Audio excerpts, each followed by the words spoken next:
کمرے میں خاموشی پھیلی ہوئی تھی۔ زرنش آئینے کے سامنے کھڑی تھی، خوبصورت گلابی رنگت نکھرتا ہوا رنگ، اسے دیکھ کر کسی شہزادی کا گمان ہوتا تھا۔ کمرے کی زرد روشنی شیشے پر پھسلتی تو اس کے چہرے کے خدوخال نرم پڑتے جاتے تھے۔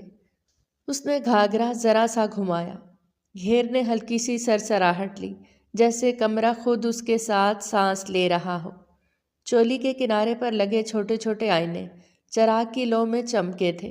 وہ بالوں کی لٹ کان کے پیچھے اڑس ہی رہی تھی کہ دروازہ اچانک کھلا۔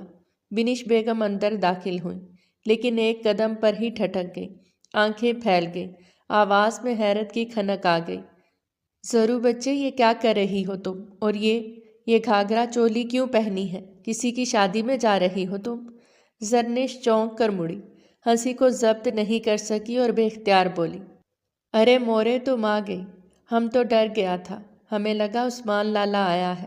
پچھلی بار بھی اس نے ہمیں بہت ڈانٹا تھا کہ اس طرح بن سور کر مت نکلا کرو، تمہیں نظر لگ جاتی ہے۔ اس نے آئینے میں اپنی ماں کی جھلک دیکھی، پھر کندھے اچکا دیے۔ بنش بیگم بے اختیار بولی، ہمیں تو یہ بتاؤ تم اتنا تیار ہوئی کس خوشی میں ہو؟ آج تمہاری شادی ہے جو تم نے یہ لباس زیب تن کیا ہے؟ جبکہ وہ کندھے اچکا کر بولی، ہمارا ایسا نصیب کہاں جو ہم دلہن بنے۔ آج بزداد لالا کی گدی نشینی ہے، دوسرے مہمان بھی آئیں گے، ہمارا حق نہیں بنتا کہ ہم تھوڑا سا تیار ہو جائیں؟ ہم لڑکی ہیں، لڑکیوں کو سج سنور کر رہنا چاہیے۔ مورے تم خود کہتی ہے، اگر ہم تھوڑا اپنا آپ سنوار رہے ہیں تو آخر تمہیں مسئلہ کیا ہے؟ بنش بیگم نے ہونٹ بھینچے اور اس کی جانب دیکھتے ہوئے بولی، تیار ہونا الگ بات ہے، پر اس طرح اتنا تیار ہونا اچھی بات نہیں۔ لوگ 100 طرح کی باتیں بناتے ہیں۔ تمہاری شادی ہو رہی ہے کیا جو تم نے خود کو اتنا سنوارا ہوا ہے؟ زرنش نے کہا لگایا، وہ ہنسی جس میں ضد بھی تھی اور شوخی بھی۔ وہ انہیں دیکھتے ہوئے چڑھانے والے انداز میں بولی، ہاں ہاں، ہم شادی بھی بنائے گا، تم کیوں اتنی ٹینشن لیتی ہے؟ پھر ذرا سنجیدہ ہو کر بولی، اب بتاؤ تم ہمارے کمرے میں کیوں آئی ہو؟ آخر اب ہم نے کون سی خطا سرزد کی ہے جو ہماری کلاس لگنی ہے؟ جبکہ بنش بیگم اس کو دیکھتے ہوئے بولی، کوئی غلطی نہیں کی، میں تو اطلاع دینے آئی تھی، تمہاری دادی تمہیں نیچے بلا رہی ہیں۔ بنش بیگم نے اس کے گھیر کی طرف اشارہ کیا، لیکن تم ایسے کپڑے پہن کر نہیں جاؤ گی، کپڑے بدل لو، پھر میرے ساتھ چلو، تمہیں تو تمہاری دادی کچھ نہیں کہتی، لیکن پھر میری شامت آ جاتی ہے۔ گاؤں کی بہت عورتیں آئیں گی، میرا کوئی ارادہ نہیں ہے باتیں سننے کا۔ زرنش نے آئینے سے نظر ہٹا کر سیدھا ماں کو دیکھا، آنکھوں میں چمک تھی جیسے کسی نے اندر آگ جلائی ہو۔ ہم نہیں جائے گا بدل کر، ہم ایسے ہی جائے گا، تم ہمیں نہیں روک سکتی، ہماری زندگی ہے، کیا ہم اپنی زندگی اپنی مرضی کے مطابق نہیں گزار سکتے؟ اگر ایسا ہی تھا تو پھر ہمیں پیدا کیوں کیا اور پروان کیوں چڑھایا؟ اس کے انداز دیکھ بنش بیگم بے اختیار بولی، یہ بری بات ہے ضرور، ماں سے ایسے بات نہیں کرتے۔ ان کی آواز نرم تھی مگر اس میں ڈر بھی چھپا تھا۔ سب برا منائیں گے، الٹی سیدھی باتیں کریں گے، میں نہیں چاہتی میری بچی کو کوئی کچھ بھی کہے۔ اتنا تو تم بیمار رہتی ہو، بلا وجہ تم پر باتیں ہوتی ہیں تو مزید بیمار ہو جاتی ہو۔ زرنش نے ہونٹ دبا کر مسکراہٹ چھپائی، ہم یہی تو چاہتا ہے ہمارے لیے الٹی سیدھی باتیں ہوں، ابھی ہمارا رشتہ نہ ہو، ورنہ ہمیں پتا ہے اگلا نمبر ہمارا ہی ہے۔ بنش بیگم نے ایک قدم آگے بڑھایا اور اس سے آنکھیں دکھاتے ہوئے بولی، بس بہت ہو گیا، یہ گھر ہے، رسم ہے، لوگ ہیں، تم ہر بات کو کھیل نہ سمجھو۔ ہم کھیل نہیں سمجھ رہا اماں۔ زرنش کی آواز میں ایک پل کو دراڑ پڑی، پھر سنبھل گئی، ہم بس اتنا چاہتا ہے کہ ہماری مرضی بھی سنی جائے۔ آج سب کی نظر بزداد لالا پر ہے، ہم بس رنگ میں رنگ ملائے گا۔ ماں نے گہرا سانس لیا، پشتون گھر ہے یہ، باتیں دیر تک چلتی ہیں۔ وہ ان کی بات سن کر بے فکر انداز میں بولی، تو چلنے دو، ہمیں کوئی فرق نہیں پڑتا، اور اچھی بات ہے، ہمارے لیے بات ہو رہی ہے، یعنی ہم مشہور ہوگا۔ زرنش نے دوپٹہ کاندھے پر درست کیا، باتیں چلیں گی تو رکیں گی بھی، اتنا ہر چیز کو سر پر سوار مت کیا کریں۔ چند لمحے خاموشی رہی، باہر صحن سے کہکہوں اور ڈھول کی مدھم آواز آ رہی تھی۔ بنش بیگم نے اس کے چہرے کو غور سے دیکھا، جیسے بیٹی نہیں کوئی فیصلہ دیکھ رہی ہوں۔ ٹھیک ہے، وہ آہستہ بولی، لیکن ہمارے ساتھ ساتھ رہنا، خبردار جو تم کسی کے ساتھ بھی بیٹھی ہوئی مجھے نظر آئیں تو، اور تم نے کوئی الٹی سیدھی بات بھی کی تو میں سچ بتا رہی ہوں، عثمان سے کہہ کر تمہاری اچھی خاصی کلاس لگواؤں گی۔ زرنش نے مسکرا کر سر ہلایا۔ ہم وعدہ کرتا ہے، اماں ہماری طرف سے آپ کو شکایت نہیں ملے گی، اور دروازے کی طرف بڑھتے ہوئے آئینے میں ایک آخری نظر ڈالی، وہ نظر جس میں خوف کم اور اپنی پسند کی ضد زیادہ تھی، جبکہ پیچھے کھڑی بنش بیگم نے اپنا ماتھا پیٹا۔ اس لڑکی کو سمجھانا مطلب اونٹ کو رکشے میں بٹھانے کے برابر تھا۔ وہ اس کو باغی نہیں بنانا چاہتی تھی، اسی لیے اس کی بات مان گئی۔ دوسری جانب مردان خانہ آج غیر معمولی طور پر بھرا ہوا تھا۔ کچی اینٹوں کی دیواروں کے ساتھ قطار در قطار مرد حضرات بیٹھے تھے، کسی کے ہاتھ میں تسبیح، کسی کے گھٹنوں پر بندی شال، اور کسی کی آنکھوں میں آنے والے وقت کی امید موجود تھی۔ درمیان میں بچھے بڑے قالین پر سب سے نمایاں صوفہ رکھا تھا، جس پر رحیم خان اپنی پوری وجاہت کے ساتھ برجمان تھے۔ سفید داڑھی سینے پر پھیلی ہوئی تھی، آنکھوں میں وہ رعب جو برسوں کی سرداری سے آیا تھا۔ آج وہ اپنی سرداری اپنے پوتوں کے نام کرنے جا رہے تھے۔ ان کا سینہ فخر سے چوڑا تھا۔ رحیم خان نے ذرا سا پہلو بدلا اور دائیں جانب بیٹھے اپنے پوتوں پر نظر ڈالی، پھر بلند اور بھاری آواز میں بولے، بزداد خان آئیں، آج ہم آپ کو اپنے خاندانی پگ پہنائیں گے۔ آج سے آپ ہمارے گاؤں کے سردار ہیں۔ اس کے علاوہ بھی ان کے 3 پوتے وہاں موجود تھے، مگر انہوں نے بزداد کو ہی منتخب کیا تھا۔ وہ اس گدی کا اصل جانشین تھا۔ زنان خانے سے منسلک سنہری جالیوں سے خواتین اندر جھانک کر دیکھنے کی کوشش کر رہی تھیں۔ سب سے آگے آگے زرنش تھی، جسے عائشہ بار بار ڈپٹ کر پیچھے کھینچ رہی تھی۔ ایک تو اس کا لباس سب سے نمایاں تھا، اوپر سے وہ بلا کی حسین اور شرارتی تھی۔ ہر عورت کی نظریں اسی پر جا رہی تھیں۔ کون نہیں جانتا تھا کہ یہی آنے والے وقت کی سردار بی بی ہے، اسے کوئی کچھ بھی نہیں کہہ سکتا تھا۔ دوسری جانب ایک لمحے کو مردان خانے میں خاموشی چھا گئی، پھر جیسے کسی نے چنگاری پھینک دی ہو، بزدار سردار زندہ باد۔ گاؤں کا ہر شخص اسے سردار کی گدی پر بیٹھا دیکھنا چاہتا تھا۔ وہ محض انسان نہیں تھا، ان سب کے لیے ایک فرشتہ تھا، جس نے سردار نہ ہونے کے باوجود سردار ہونے کی اہلیت نبھائی تھی۔ نعرے گونج اٹھے، دیواروں نے آواز لوٹائی، چھت تک لرز گئے۔ نہ چاہتے ہوئے بھی زرنش کے لبوں پر مسکراہٹ پھیل گئی۔ کہنے کو یہ شخص اس کا جانی دشمن تھا، مگر اس پل وہ اسے سب سے زیادہ اچھا لگ رہا تھا۔ بزداد خاموش بیٹھا تھا، آنکھیں جھکی ہوئیں، کاندھوں پر ذمہ داری کا بوجھ صاف دکھائی دے رہا تھا۔ اونچا لمبا دراز قد، چوڑی جسامت، کثرتی وجود، سفید مردانہ شلوار قمیض پہنے وہ بلا کا حسین لگ رہا تھا۔ سرخ و سفید رنگت اس پر خوب جچ رہی تھی۔ مردانہ چادر اس نے گلے میں ڈال رکھی تھی۔ اس نے ایک نظر اپنے برابر میں بیٹھے عثمان پر ڈالی۔ عثمان نے ہلکا سا سر ہلا کر آنکھوں سے اشارہ کیا، جیسے کہہ رہا ہو جاؤ وقت آ گیا ہے۔ بزداد نے گہری سانس لی، سینہ ذرا سا پھولا، پھر آہستہ سے اپنی جگہ سے کھڑا ہو گیا۔ وہ قدم قدم آگے بڑھا تو لوگوں کی نظریں اس پر جم گئی۔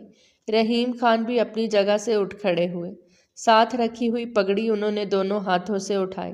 لمحہ بھر کے لیے فضا میں ایک تقدس سا چھا گیا تھا، پھر رحیم خان نے پگڑی بزداد کے سر پہ رکھ دی، ہاتھ سے ذرا سا درست کیا اور پیچھے ہٹ کے، بزداد سردار زندہ باد۔ اس بار نعرے اور زیادہ زوردار تھے۔ کچھ لوگ احترام میں کھڑے ہو گئے۔ بزداد کو گدی پر بٹھا دیا گیا۔ وہ سیدھا بیٹھا تھا، ہاتھ گھٹنوں پہ رکھے، آنکھوں میں نمی مگر چہرے پر ضبط موجود تھا۔ جالیوں کے پاس کھڑی عائشہ کے لبوں پر گہری مسکراہٹ تھی۔ آخر کو اس کا لالا سردار کی گدی کے لیے چنا گیا تھا۔ ہر بہن کے لیے یہ وقت بہت قیمتی ہوتا ہے۔ زرنش نے بے اختیار اسے گلے لگا کر مبارکباد دی۔ وہ لاکھ اس سے چڑ جائے، لیکن اس وقت اپنی دوست کے بھائی کی خوشی میں وہ خوش تھی۔ رحیم خان نے اسے غور سے دیکھا اور بولے، اب آپ حلف لے سکتے ہو، اور بلند آواز میں لو، تاکہ تمہارے ارادے ہمارے گاؤں کے لوگوں تک پہنچے۔ بزدار نے ایک اور گہری سانس لی۔ اس نے عثمان کی طرف دیکھا، جیسے اس کی ہمت وہاں سے بندی ہو، پھر بلند آواز میں بولا، میں بھری محفل میں حلف لیتا ہوں، آنے والے سالوں میں اپنے گاؤں کے لیے بہت کچھ کروں گا۔ کوشش ہوگی پکی سڑکیں بنواؤں، ٹیوب ویل تعمیر کراؤں، گاؤں کی عورتوں کے لیے آسانی پیدا کروں، اور ہسپتال میں ڈاکٹر وغیرہ بھی لاؤں۔ انصاف کے ساتھ چلوں گا، لوگوں کے مسائل سنوں گا اور حل کروں گا۔ آج میں اس مقام پر ہوں تو آپ سب کو بھی اس مقام سے فائدہ دوں گا، کبھی بھی اپنی گدی کا غلط اور ناجائز فائدہ نہیں اٹھاؤں گا، یہ میرا وعدہ ہے آپ تمام لوگوں سے۔ بات ختم ہوئی تو پھر نعرے گونج اٹھے، بزداد خان زندہ باد۔ ہر شخص خوش تھا، آخر کیوں خوش نہ ہوتا؟ وہ تھا ہی اتنا اچھا انسان کہ ہر شخص کے چہرے کی رونق بڑھی ہوئی تھی۔ عثمان نے بھی مسکرا کر تالیاں بجائیں، مگر اس کی آنکھوں میں ایک عجیب سا سایہ تھا۔ چند لمحے گزرے تو بزداد نے ہاتھ اٹھا کر لوگوں کو خاموش ہونے کا اشارہ کیا۔ آواز میں تھوڑی لرزش تھی، مگر بات صاف تھی۔ میں آپ سب کو ایک بات اور بھی بتانا چاہتا ہوں، یہ جگہ اصل میں میری نہیں ہے، یہ جگہ میرے بڑے بھائی عثمان کی ہے۔ محفل میں سرگوشیاں ہوئیں۔ عثمان نے افسوس سے سر ہلایا، جیسے یہ بات وہ سننا نہیں چاہتا تھا۔ اس نے کتنا سمجھایا تھا کہ اپنی زبان کو بند رکھنا، مگر بزدار خاموش ہو جائے، ایسا ممکن کب تھا؟ وہ خوش تھا اسے گدی ملی ہے، لیکن وہ اداس تھا کہ عثمان نے اپنی خوشی کو اس کی خاطر چھوڑا ہے۔ بزدار نے بات جاری رکھی، آج اگر میں یہاں بیٹھا ہوں تو صرف اس کی وجہ سے ہوں۔ اس نے یہ جگہ مجھے دی تاکہ میں اپنی خواہش پوری کر سکوں اور گاؤں کے لیے کچھ کر سکوں۔ وہ خاموش ہو گیا تھا۔ عثمان نے نظریں جھکا لیں، مگر لوگ خاموش نہیں ہوئے۔ نعرے ایک بار پھر اٹھے، پہلے سے زیادہ بلند، پہلے سے زیادہ جوش کے ساتھ، بزدار خان زندہ باد، بزدار سردار زندہ باد۔ لوگوں کو اس کی اس بات سے کوئی فرق نہیں پڑا تھا۔ وہ لوگ عثمان یا رحیم صاحب یا ان کی اولادوں میں سے کسی کو بھی اس گدی پر نہیں دیکھنا چاہتے تھے۔ وہ محض بزدار کو اس گدی پر دیکھنا چاہتے تھے، اور ان کا خواب پورا ہو چکا تھا۔ آخر کیسے نہ وہ خوش ہوتے؟ مردان خانہ نعروں سے گونج رہا تھا، اور اس شور میں ایک نئی سرداری کی بنیاد پڑ چکی تھی۔ وقت دھیرے دھیرے گزرتا جا رہا تھا۔ کافی دیر تک اس پروگرام کو سراہا گیا، اور پھر کھانا وغیرہ تناول کر کے لوگ وہاں سے چلے گئے۔ ان سب کے جانے کے بعد وہ سیدھا ڈیرے پر چلا گیا تھا۔ اس کا دل بہت اداس تھا۔ اسے لگتا تھا کہ جب اسے سرداری کی پگڑی ملے گی وہ خوشی سے ناچ اٹھے گا، لیکن آج اس خوشی کو حاصل کرنے کے بعد بھی اسے خوشی محسوس نہیں ہو رہی تھی۔ وجہ کیا تھی وہ خود بھی نہیں جانتا تھا۔ بالکل تنہا ڈیرے پر بیٹھا تھا۔ رات گہری ہو چکی تھی۔ صحن میں بچھائی چارپائی پر بزدار خاموش بیٹھا تھا۔ آسمان پر بکھرے ستارے اسے آج کچھ زیادہ ہی دور لگ رہے تھے، جیسے ہر ایک ستارہ اس سے کوئی سوال کر رہا ہو۔ ٹھنڈی ہوا کبھی اس کے چہرے سے ٹکراتی، کبھی قمیض کے دامن میں الجھتی، مگر اس کے اندر کی گھٹن کم نہیں ہوتی تھی۔ گدی، نعرے، تالیاں، سب کچھ پیچھے رہ گیا۔ اب صرف سوچیں تھیں جو سر میں ہتھوڑے کی طرح بج رہی تھیں۔ چند لمحے بعد اچانک اسے اپنے پیچھے آہٹ محسوس ہوئی۔ وہ پلٹنے ہی والا تھا کہ ایک سایہ نزدیک آ گیا تھا۔ اس سے پہلے کہ وہ کچھ کہتا، عثمان نے اس کی گدی پر ایک زوردار تھپڑ رسید کیا۔ آواز رات کے سناٹے میں گونجی۔ بزدار توازن کھو بیٹھا اور چارپائی سے نیچے آن گرا۔ کم بخت انسان، بہت چلتی ہے نا تمہاری زبان۔ آج میں تمہیں بتاؤں گا کہ میں تمہارے ساتھ آخر کیا کر سکتا ہوں۔ عثمان کی آواز میں غصہ تھا، دبا ہوا، خطرناک۔ میں نے تمہیں منع کیا تھا، کہا تھا محفل میں کوئی الٹی سیدھی بات نہیں کرنی، پھر تم نے یہ کیوں کیا؟ سب کے سامنے کہہ دیا کہ وہ جگہ ہماری ہے، تمہاری نہیں۔ پاگل ہو تم؟ ان باتوں سے سرداری پر کافی اثر پڑتا ہے۔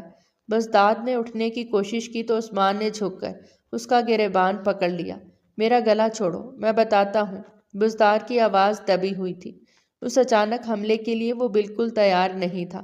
اگر اسے ذرا بھی علم ہوتا وہ اس طرح اس پر حملہ کرے گا، وہ پہلے ہی اپنا آپ سنبھال لیتا۔ نہیں چھوڑے گا ہم۔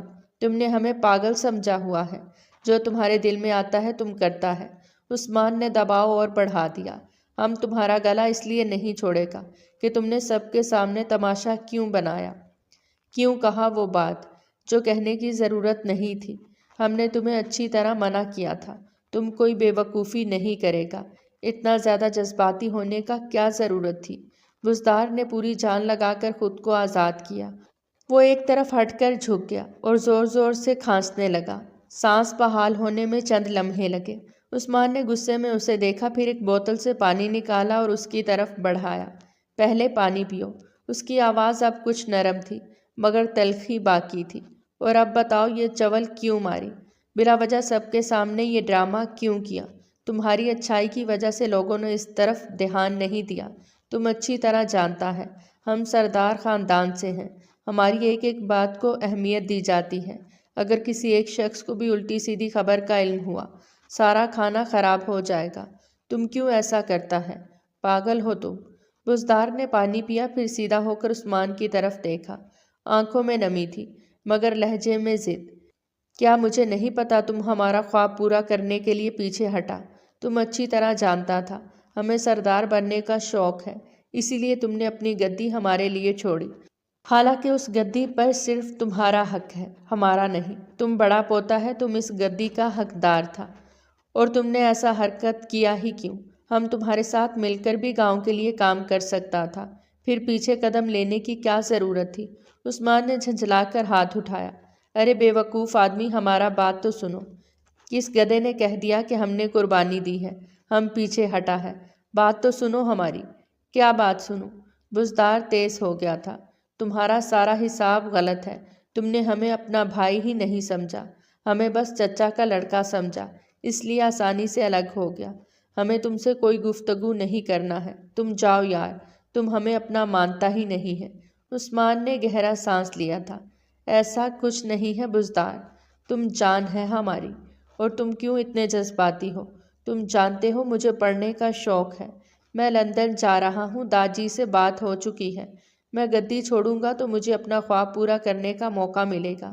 میں نے تمہارے لیے کچھ نہیں کیا، یہ سب میرے اپنے فائدے کے لیے ہے، تم یہ بات کیوں نہیں سمجھتا؟ بزداد جیسے ساکت ہو گیا۔ کیا مطلب؟ تم ملک چھوڑ کر جا رہا ہے؟ دل کی رفتار قدرے تیز ہو گئی تھی۔ گاؤں اور خاندان میں اس کا واحد دوست عثمان خان ہی تھا، اگر وہ جا رہا تھا تو وہ تنہا کیا کرے گا؟ یہ سوچ کر ہی اس کا دل تھم گیا تھا۔ چند لمحے عثمان خاموش رہا اور پھر آسمان کی جانب دیکھتے ہوئے بولا، ہاں ہم جا رہا ہے، مجھے کامیاب ہونا ہے یار، باپ دادا کی کمائی پر اب مزید عیش نہیں کرنا چاہتا۔ تم تو پھر بھی اپنی محنت سے آگے بڑھ رہا ہے، لیکن میں یہاں رہ کر کچھ نہیں کر پا رہا، کم از کم باہر جاؤں گا تو کچھ کر کے لوٹوں گا۔ بزداد کی آواز بھر آئی۔ تم اگر چلا جائے گا تو پیچھے ہمارا کیا ہوگا؟ ہم تمہارے بغیر کیسے رہے گا؟ عثمان، میرا اس دنیا میں تمہارے علاوہ کوئی دوست نہیں ہے۔ عثمان نے ایک قدم آگے بڑھ کر اس کے کاندھے پہ ہاتھ رکھا۔ ہم تمہارا بندوبست کر کے جا رہا ہے، تم پریشان مت ہو، تمہاری امانت تمہیں اب دی جائے گی۔ داجی سے ہماری مکمل تفصیلاً بات ہو چکی ہے، ہم یہاں سے جائے گا تو اپنے پیچھے موجود رشتوں کی ڈور تمہارے ہاتھ میں تھما کر جائے گا، کیونکہ اس دنیا میں اگر عثمان خان کو کسی پر یقین ہے تو صرف بزداد خان پر، اس کے علاوہ اور کوئی اس دنیا میں نہیں ہے ایسا کہ ہم اس پر بھروسہ کر سکیں۔ تمہاری زندگی میں خوبصورت ساتھی دے کر جائے گا، بس ہم پر بھروسہ رکھو۔ بزداد نے نظریں جھکا لیں، وہ اس کی بات کی نوعیت کو سمجھ گیا تھا۔ رات ویسے ہی خاموش تھی، مگر اس خاموشی میں اب جدائی کی آہٹ صاف سنائی دے رہی تھی۔ 2 دن بعد دوپہر کی دھوپ آنگن سے پھسلتی ہوئی حویلی کے اندر تک آ گئی۔ کمرے کے دریچے آدھے کھلے تھے، جن سے گرم ہوا کے ساتھ آم کے پتوں کی ہلکی سی خوشبو اندر آ رہی تھی۔ عائشہ اپنے کمرے میں بیٹھی کپڑوں کی الماری درست کر رہی تھی کہ دروازہ زور سے کھلا۔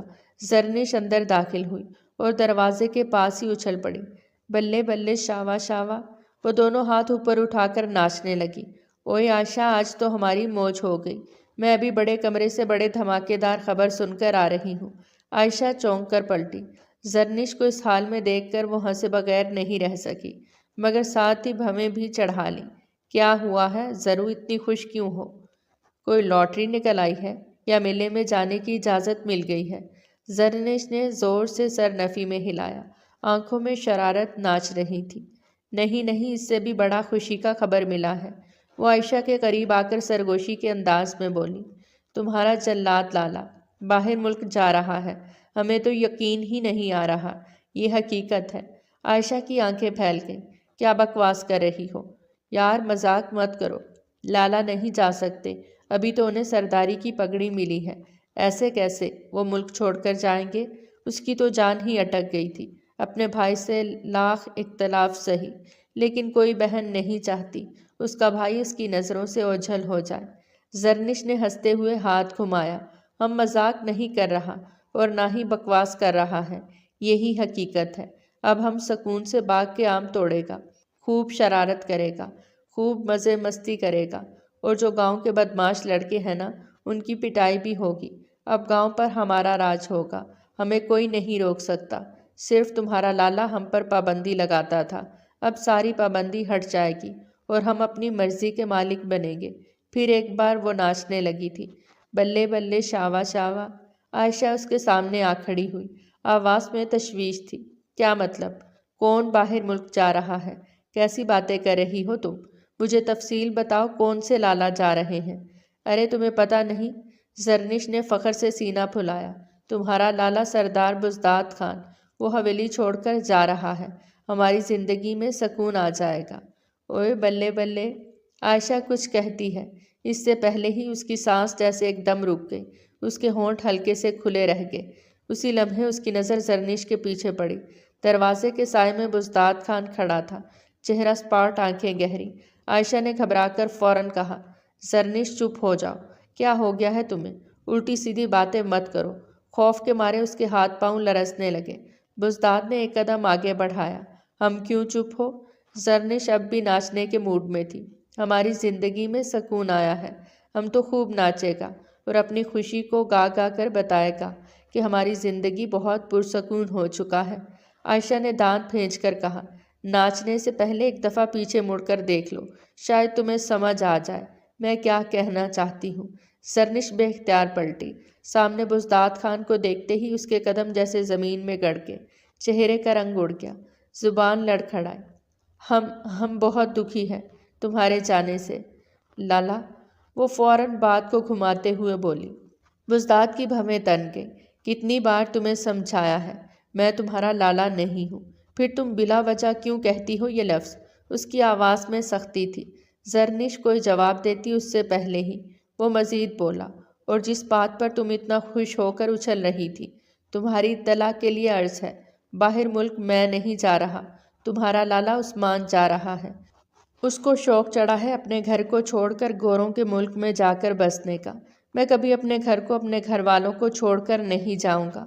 زرنش کی آنکھوں میں حیرت بھر آئی، وہ جیسے بات سمجھ ہی نہیں پائی۔ ہمارا لالا نہیں جا سکتا، انہوں نے ہم سے تو ایسا کوئی بات نہیں کیا۔ تم جھوٹ بول رہا ہے نا خان؟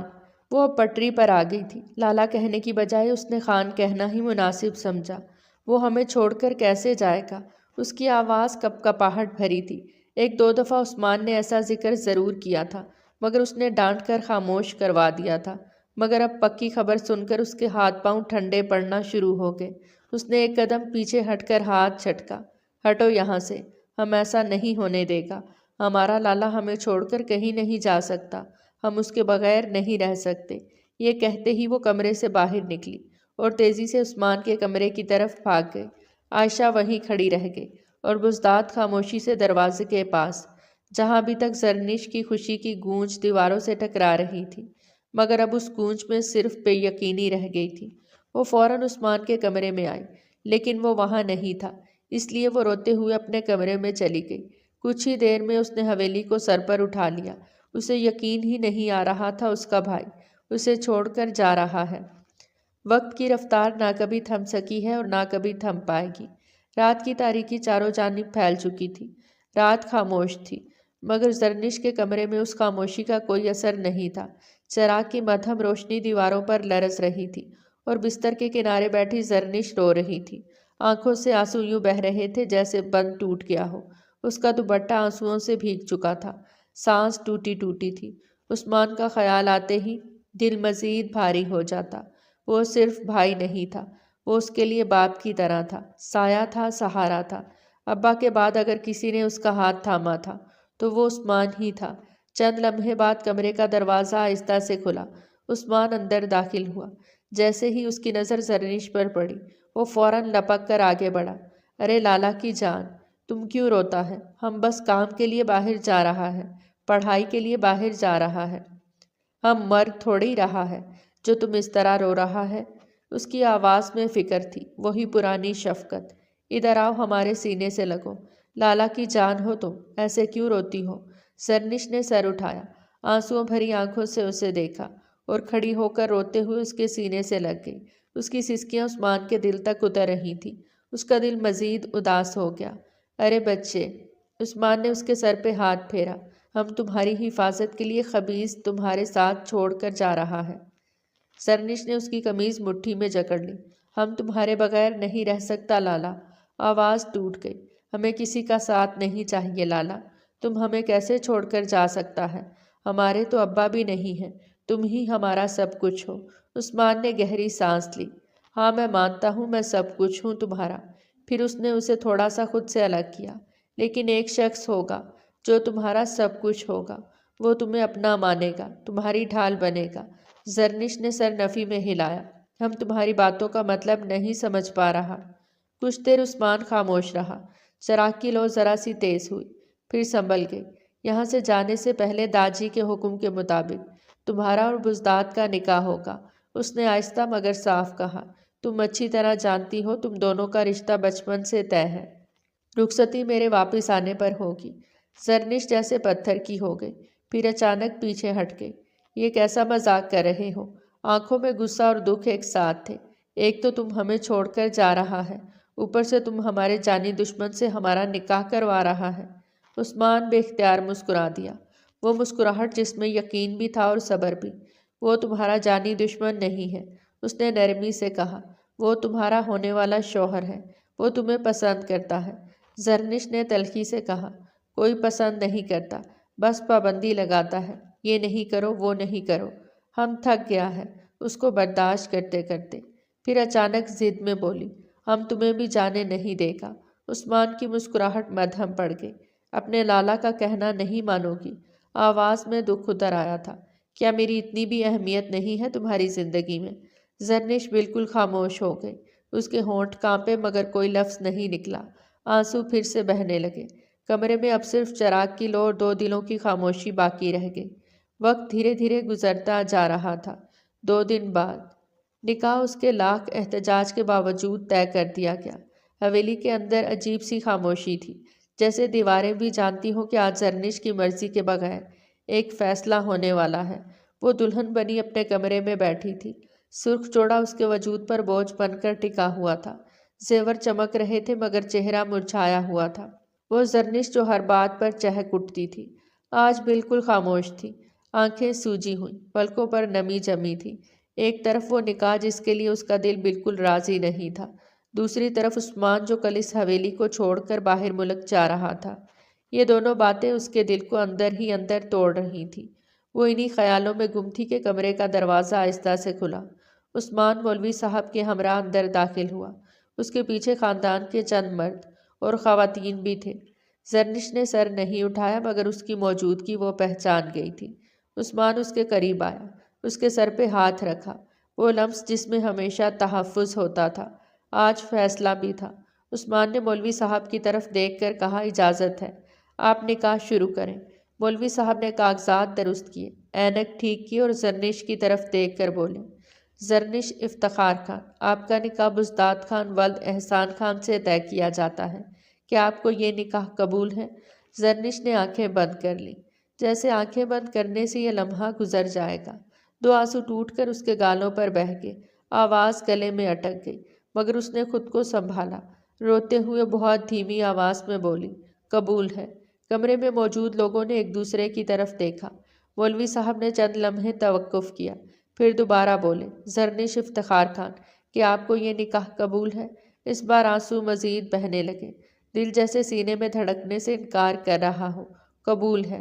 تیسری بار سوال ہوا، زرنش افتخار خان، کیا آپ کو یہ نکاح قبول ہے؟ اس نے اپنی مٹھی بند کی، دوپٹے کا کنارہ زور سے پکڑا اور جیسے خود سے لڑ کر بولی، قبول ہے۔ مولوی صاحب نے سر ہلایا۔ نکاح مکمل ہو چکا تھا۔ کاغذات آگے بڑھائے گئے۔ زرنش نے کانپتے ہاتھوں سے دستخط کیے، سیاہی جیسے انگلیوں تک نہیں، دل تک سرایت کر گئی ہو۔ دعا پڑھی گئی، آہستہ آوازیں بلند ہوئیں اور پھر ایک ایک کر کے سب لوگ کمرے سے باہر جانے لگے۔ عثمان نے جاتے ہوئے ایک بار پھر اس کے سر پہ ہاتھ رکھا مگر کچھ کہا نہیں، شاید کہنے کو کچھ بچا ہی نہیں تھا۔ زرنش وہیں بیٹھی رہ گئی، خالی آنکھوں سے سامنے دیکھتی ہوئی۔ حال میں دولہا بیٹھا تھا، بزدار خان سفید شلوار قمیض میں، سر جھکائے بالکل سنجیدہ۔ مولوی صاحب اب اس کے سامنے آن بیٹھے۔ بزداد خان ولد احسان خان آپ کا نکاح زرنش افتخار خان سے طے کیا جاتا ہے۔ کیا آپ کو یہ نکاح قبول ہے؟ بزداد نے ایک لمحے کو آنکھیں بند کی، گہری سانس لی، پھر مضبوط لہجے میں بولا، قبول ہے۔ مولوی صاحب نے دوبارہ پوچھا، کیا آپ کو یہ نکاح قبول ہے؟ قبول ہے۔ اس بار آواز اور پختہ تھی۔ تیسری بار سوال ہوا، کیا آپ کو یہ نکاح قبول ہے؟ بزداد نے سیدھا بیٹھ کر کہا، قبول ہے۔ نکاح مکمل ہو چکا تھا۔ حال میں ہر کسی سرگوشیاں شروع ہو گئیں، مگر اس نکاح کی خاموش گواہی زرنش کے آنسو اور بزداد کی سنجیدہ آنکھیں دے رہی تھیں۔ وقت دھیرے دھیرے گزرتا جا رہا تھا۔ ایک دن خاموشی سے بیت گیا۔ دوپہر کی روشنی حال کی کھلی کھڑکیوں سے اندر آ رہی تھی، مگر فضا میں خوشی کا کوئی رنگ نہیں تھا۔ قالین پر کھڑے لوگ خاموش تھے، کوئی نظریں چرا رہا تھا، کوئی بے دلی سے سامنے کا منظر دیکھ رہا تھا۔ زرنش حال کے بیچوں بیچ عثمان کے سینے سے لگی زاروں کی طرح رو رہی تھی۔ اس کے آنسو عثمان کی قمیض کو بھگو چکے تھے اور اس کی ہچکیاں پورے حال میں گونج رہی تھیں۔ آج اس کا اکلوتا بھائی جو باپ کی طرح اس کا مان رکھتا تھا، وہ اسے چھوڑ کر باہر ملک جا رہا تھا۔ اس کا رونا فطری تھا۔ وہ تڑپ کر بولی، میں آپ کو کہیں نہیں جانے دوں گی لالا۔ آپ بول دیں یہ سب مذاق ہے۔ آپ مجھے صرف ستانے کے لیے ایسا کر رہے ہیں۔ آپ مجھے چھوڑ کر نہیں جا رہے۔ پلیز لالا بول دیں، میرا دم نکل جائے گا۔ میں آپ کے بغیر کیسے رہوں گی؟ میں نے تو آپ کے بغیر جینا بھی نہیں سیکھا۔ اس کی آواز ٹوٹ رہی تھی۔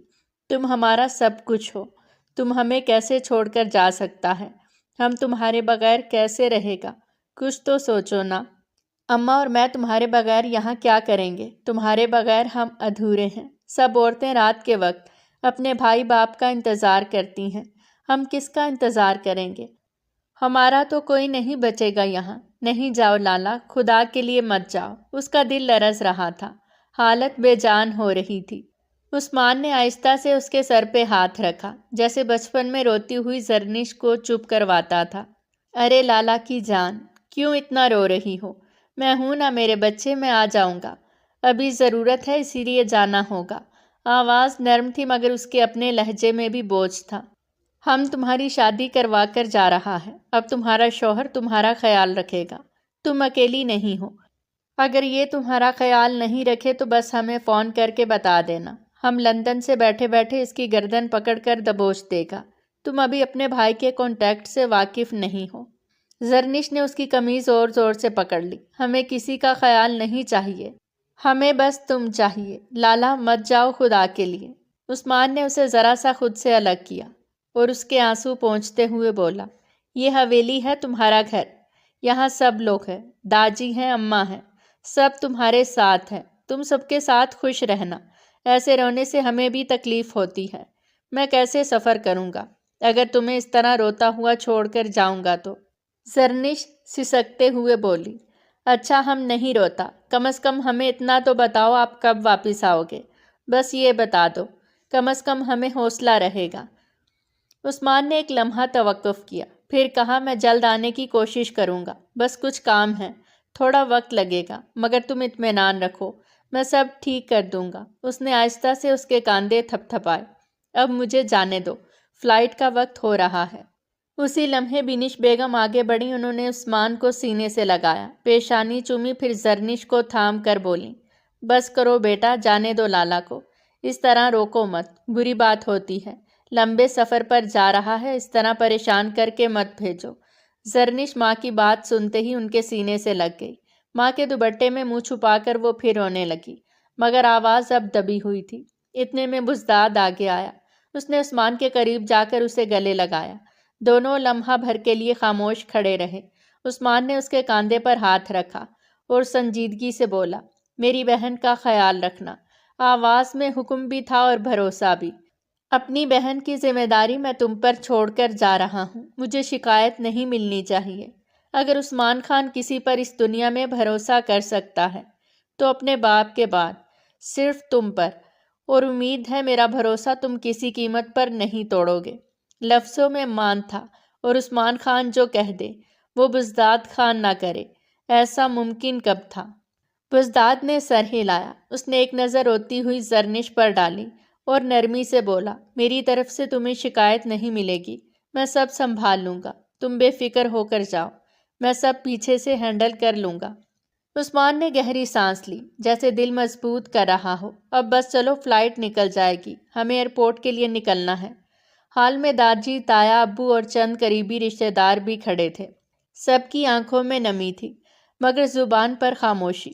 عثمان نے ایک قدم پیچھے ہٹ کر سب کی طرف دیکھا اور بلند آواز میں کہا، خدا حافظ۔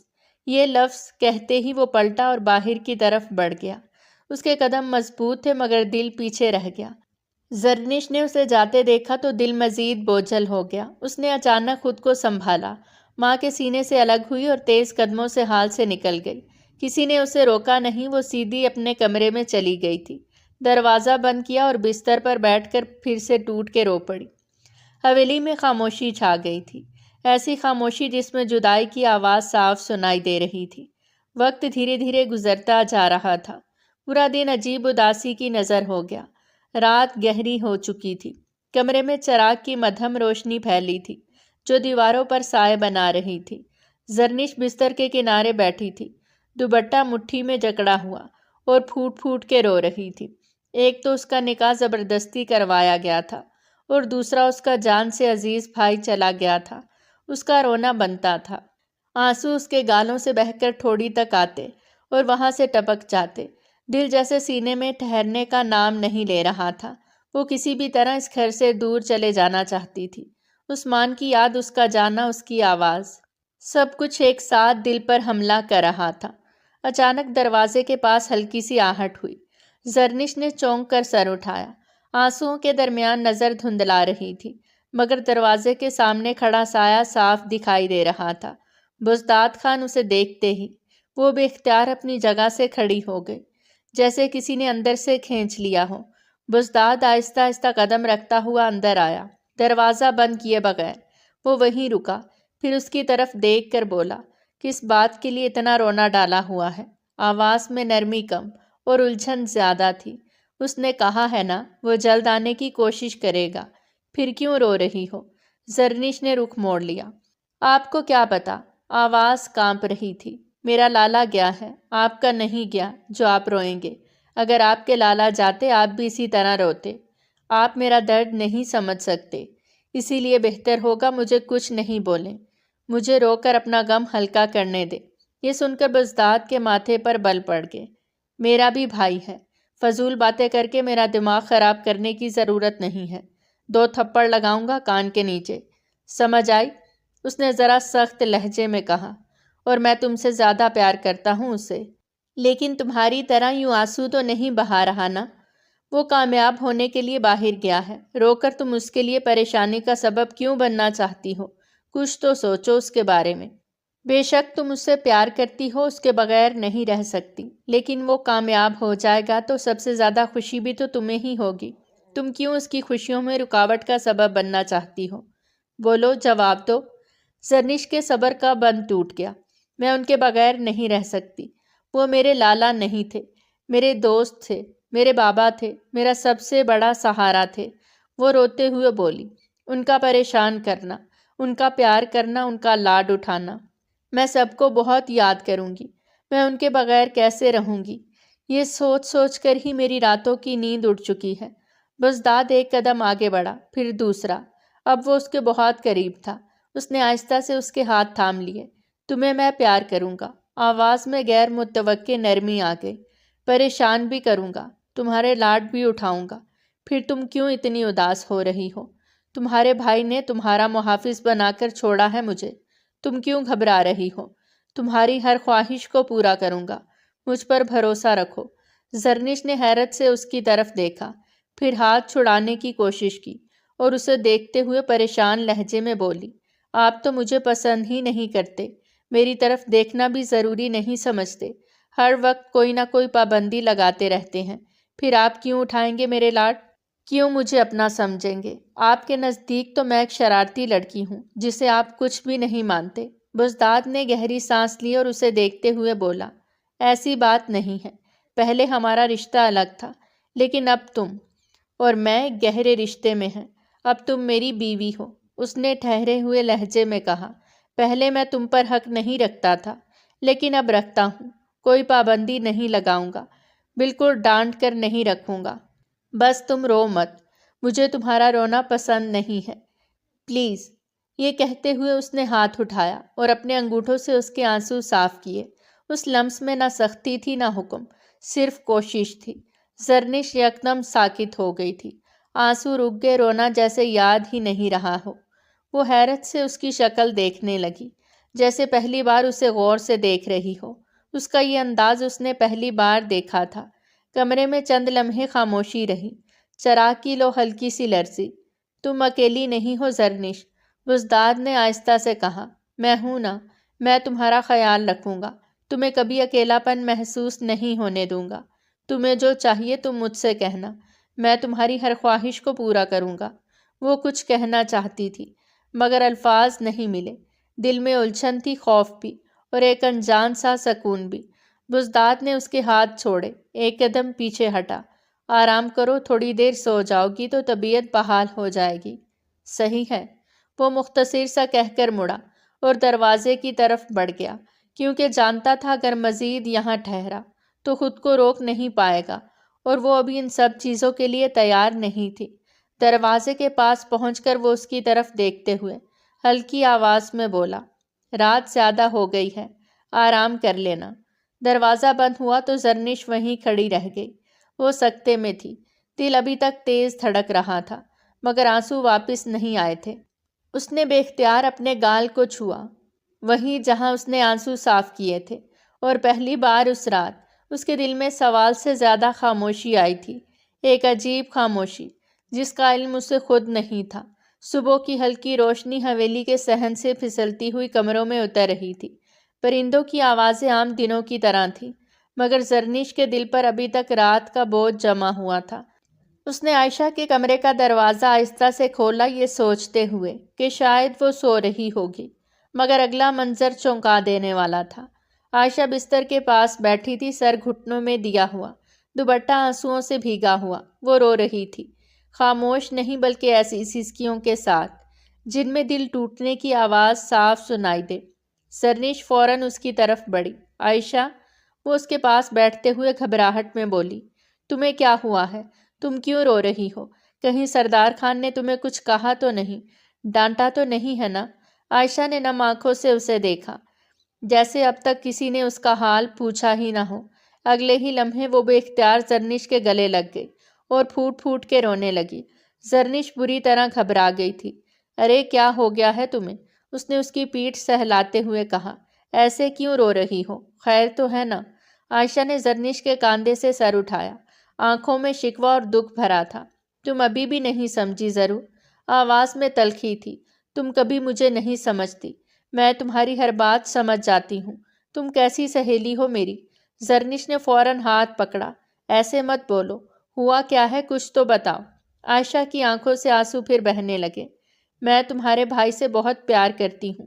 یہ کہتے ہوئے اس کی آواز لرز گئی۔ بہت زیادہ، لیکن انہیں کبھی میری محبت نظر ہی نہیں آئی، انہوں نے کبھی مجھ سے محبت جتائی ہی نہیں۔ ہمارا رشتہ بچپن سے طے ہے، مگر ایسا لگتا ہے جیسے وہ اس رشتے کو پسند ہی نہیں کرتے۔ اس نے خود کو سمیٹتے ہوئے کہا، کیا میں اتنی بری ہوں کہ کوئی مجھے پسند بھی نہ کرے؟ زرنش چونک گئی۔ یہ کیسی بات کر رہی ہو عائشہ؟ اس نے فوراً نفی میں سر ہلایا۔ تم ایسا کیوں سوچ رہی ہو؟ عائشہ کی آنکھوں میں نمی کے ساتھ ضد بھی آ گئی۔ تو پھر انہوں نے جاتے وقت ایک دفعہ بھی میری طرف کیوں نہیں دیکھا؟ اس کی آواز تیز ہو گئی تھی۔ مجھ سے بات کیوں نہیں کی؟ مجھے خدا حافظ کیوں نہیں کہا؟ کیا میں اتنا بھی ڈیزرو نہیں کرتی تھی؟ زرنش نے گہری سانس لی۔ ایسی بات نہیں ہے، وہ نرمی سے بولی۔ ہو سکتا ہے لالا تمہیں خدا حافظ بولنے کی ہمت ہی نہیں کر پائے ہوں۔ پلیز ایسا مت سوچو۔ پھر ایک لمحے کو رک کر بولی، اور میں تو حیران ہوں، تم واقعی میرے بھائی سے محبت کرتی ہو؟ عائشہ نے آنکھیں جھکا لیں، خود سے بھی زیادہ۔ آواز دھیمی تھی، بس کبھی بتا نہیں سکی، ہمت ہی نہیں ہوئی۔ اس نے زرنش کے چہرے کی طرف دیکھتے ہوئے پوچھا، اور تمہاری آنکھیں اتنی روئی روئی کیوں لگ رہی ہیں؟ زرنش ہلکا سا مسکرائی مگر آنکھیں بھر آئیں۔ میں تو تمہیں اپنا مسئلہ بتانے آئی تھی، وہ آہستہ سے بولی، مگر یہاں تو کہانی ہی الٹ نکلی۔ اس نے عائشہ کے ہاتھ مضبوطی سے پکڑ لیے۔ حوصلہ کرو، میں لالا سے بات کروں گی، وہ تمہیں کال کریں گے۔ عائشہ نے فوراً سر ہلا دیا۔ نہیں، لہجہ صاف تھا، کوئی ضرورت نہیں ہے کسی کو بھی کچھ کہنے کی۔ اس نے گہری سانس لی۔ انہیں جب خود احساس نہیں ہوا تو تم کیوں احساس دلاؤ گی؟ یہ کہتے ہی وہ خاموش ہو گئی۔ کمرے میں صرف صبح کی روشنی رہ گئی اور دو سہیلیاں جن کے دلوں میں ایک ہی شخص کے لیے دو الگ الگ درد جاگ رہے تھے۔ کچھ مہینوں بعد رات کی سیاہی آہستہ آہستہ آسمان پر پھیل رہی تھی۔ چھت پر ہلکی سی ٹھنڈی ہوا چل رہی تھی جو دن کی گرمی کے بعد عجیب سا سکون دے رہی تھی۔ وہ اینٹوں کے منڈیر کے ساتھ ٹیک لگا کر بیٹھی تھی، گھٹنوں کو سینے سے لگائے، نظریں آسمان پر جمی تھیں۔ کہیں دور ستارے ٹمٹما رہے تھے اور چاند آدھا سا بادلوں میں چھپا ہوا تھا۔ اس کے ذہن میں دن بھر کی باتیں گردش کر رہی تھیں۔ دل بوجھل تھا مگر خاموش۔ اچانک اسے اپنے پیچھے کسی کی آہٹ محسوس ہوئی، قدموں کی ہلکی سی آواز، جیسے کوئی جان بوجھ کر آہستہ چل رہا ہو۔ اس نے چونک کر پلٹ کر دیکھا تو بزداد سامنے کھڑا تھا۔ ہاتھ میں آئس کریم کے 2 کپ تھے اور چہرے پر وہی مانوس سی سنجیدہ مگر نرم مسکراہٹ۔ ان 2 مہینوں کے درمیان بزداد نے اس کا بہت خیال رکھا تھا، اس کی ہر چھوٹی خواہش کا بھی احترام کر رہا تھا۔ وہ بے اختیار اپنی جگہ سے کھڑی ہو گئی۔ ایک لمحے کے لیے ساری اداسی جیسے تحلیل ہو گئی۔ آنکھیں چمک اٹھیں، چہرے پر حیرت صاف چھلک رہی تھی۔ بزداد آہستہ آہستہ قدم بڑھاتا ہوا اس کے قریب آیا۔ میں جانتا ہوں، اس نے ہلکے سے مسکراتے ہوئے کہا، تم رات کے وقت چھت پر بیٹھ کر آئس کریم کھاتی ہو۔ پھر اس نے 1 کپ اس کی طرف بڑھایا۔ فلیور تمہاری پسند کا ہی ہے نا؟ اس نے جیسے کسی قیمتی چیز کو تھاما ہو، فوراً اس کے ہاتھ سے آئس کریم لے لی۔ آپ کو کیسے پتا مجھے چاکلیٹ آئس کریم پسند ہے؟ وہ چہکتے ہوئے بولی۔ آواز میں حیرت بھی تھی اور خوشی بھی۔ بزداد نے اسے غور سے دیکھا، پھر نظریں آسمان کی طرف اٹھائیں۔ جن سے محبت کی جاتی ہے نا، وہ آہستہ مگر واضح لہجے میں بولا، ان کے بارے میں خبر رکھی جاتی ہے۔ یہی اصول ہے محبت کا۔ ایک لمحے کو رکا، پھر اس کی طرف دیکھ کر کہا، اب تم مجھ سے محبت نہیں کرتی، اس کا مطلب یہ تو نہیں کہ میں بھی تم سے محبت نہیں کرتا۔ وہ جیسے ساکت ہو گئی، دل کی دھڑکن تیز ہو گئی تھی۔ تو کیا آپ مجھے پسند کرتے ہیں؟ آج وہ پہلی بار اظہار محبت کر رہا تھا۔ اس کا چونکنا بنتا تھا۔ اس نے دھیمی آواز میں پوچھا، جیسے خود بھی جواب سننے سے ڈر رہی ہو۔ بزداد نے فوراً سر ہاں میں ہلایا۔ بالکل کرتا ہوں۔ اس کے لہجے میں خلوص تھا، بنا کسی جھجک کے۔ اپنی بیوی کو پسند نہیں کروں گا تو کیا کسی پرائی عورت کو پسند کروں گا؟ پھر ہلکی سی شوخی سے بولا، حد کرتی ہو تم۔ وہ شرم سے نظریں جھکا گئی، گالوں پر ہلکی سی لالی ابھر آئی۔ مجھے یقین نہیں آ رہا، اس نے دھیرے سے کہا۔ آپ سچ بول رہے ہیں؟ بزداد نے ہلکی سی ہنسی کے ساتھ سر ہلایا۔ باتیں چھوڑو، اس نے اس کے ہاتھ میں پکڑی آئس کریم کی طرف اشارہ کیا۔ کھاؤ، پگھل جائے گی، اور بیٹھ جاؤ، ایسے کھڑی رہو گی تو ٹھنڈی ہوا لگ جائے گی۔ وہ دوبارہ وہی منڈیر کے پاس بیٹھ گئی تھی۔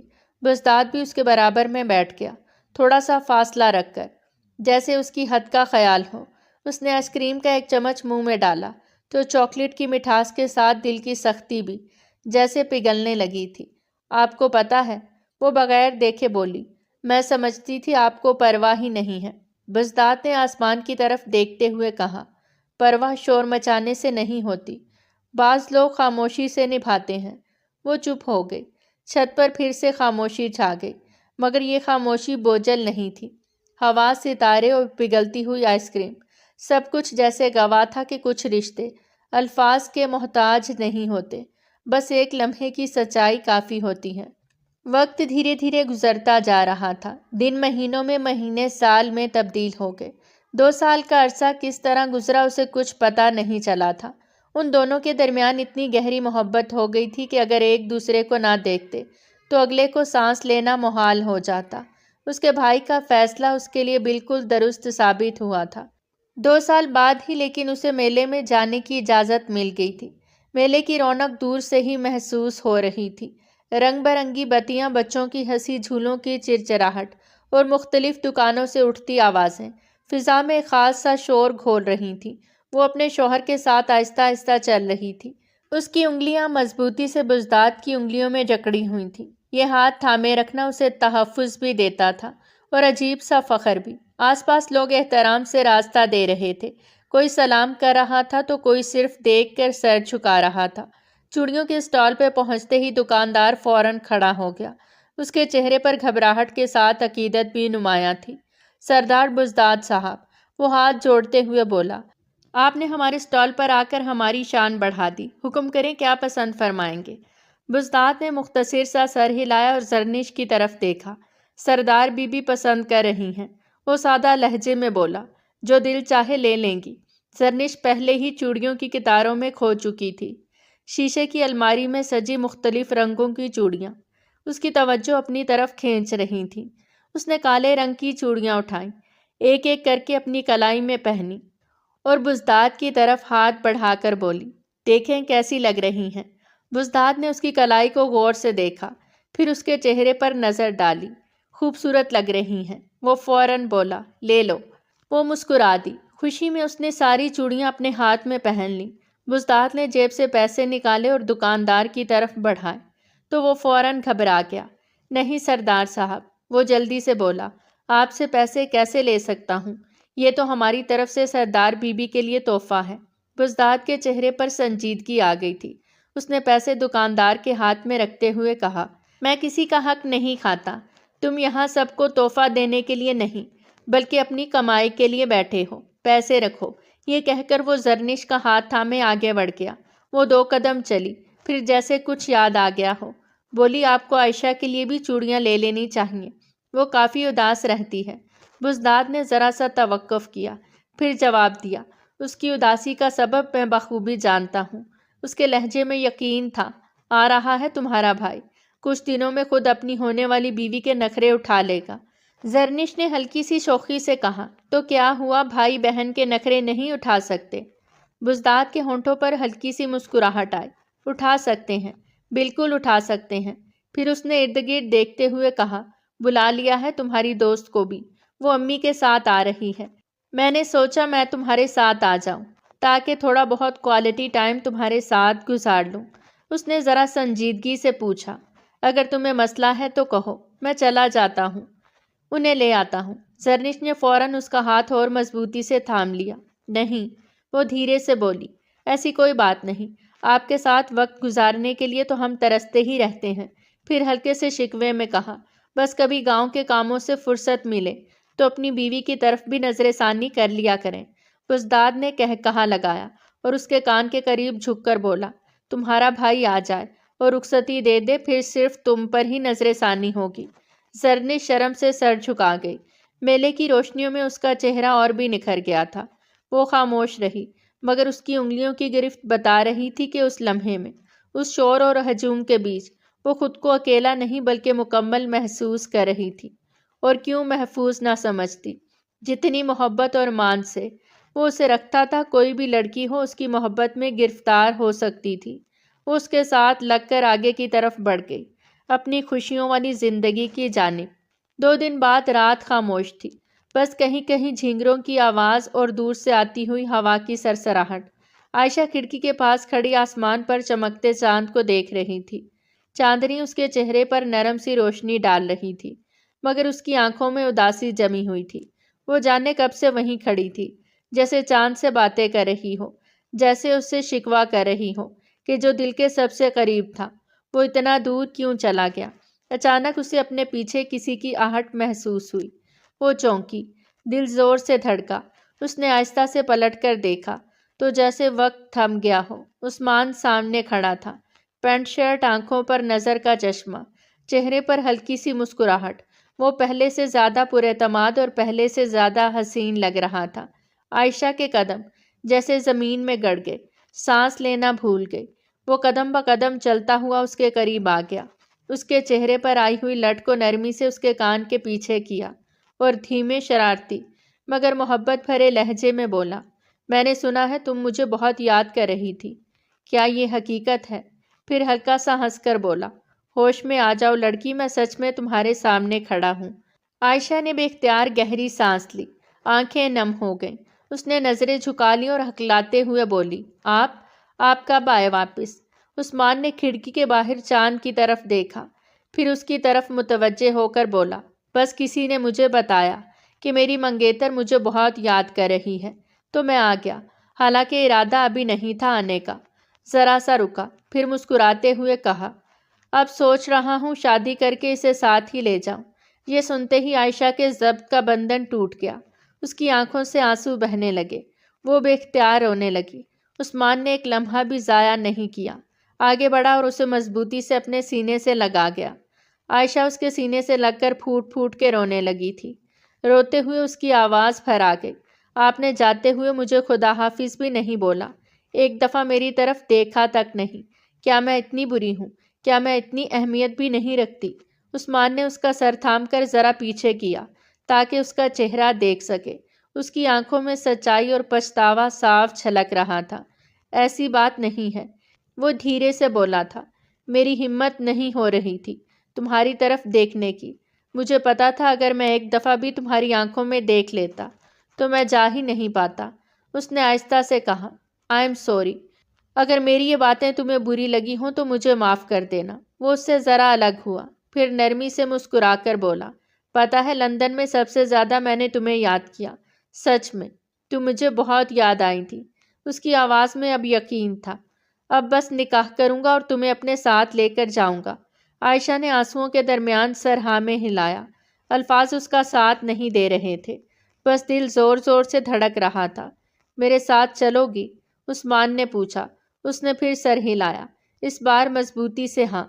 اگلے ہی لمحے عثمان نے اسے دوبارہ اپنے سینے سے لگا لیا۔ عائشہ نے آنکھیں بند کر لیں اور خاموشی سے اس کے سینے سے لگ گئی۔